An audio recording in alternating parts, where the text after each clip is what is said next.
मुंबईत 4 नव्या भाजप महामंत्रींची घोषणा। राजेश शिरवडकर, गणेश खणकर, आचार्य पवन त्रिपाठी व श्वेता परुळेकर यांची नियुक्ती।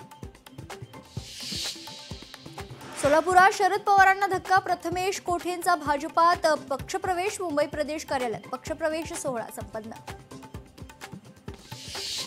चंद्रशेखर बावनकुळे आज पुणे दौऱ्यावर। एका खासगी कामानिमित्त मंत्री बावनकुळे पुणे दौऱ्यावर।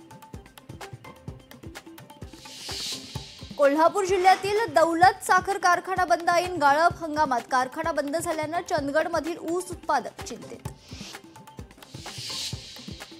मुंबईत 2 दिवस पाणी पुरवठा बंद राहणार। जुन्या जलवाहिन्यांच्या दुरुस्ती आणि बदलाची कामं सुरू।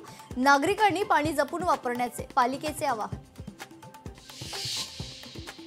पश्चिम रेल्वे लवकरच 15 स्थानकांचं होणार सुशोभीकरण। स्वच्छता मोहिमेनंतर सुशोभीकरण उपक्रमाचा दुसरा टप्पा सुरू। स्थानकांच्या भिंतीवर आकर्षक भिंतीचित्र रेखाटले जाणार आहेत।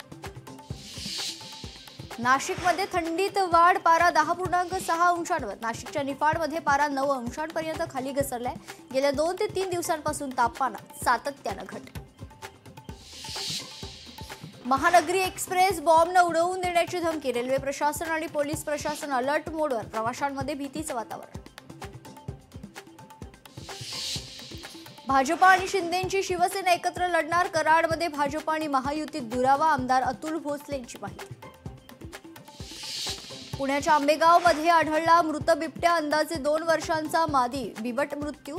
तर घटनास्थळी वन विभागाचे कर्मचारी दाखल।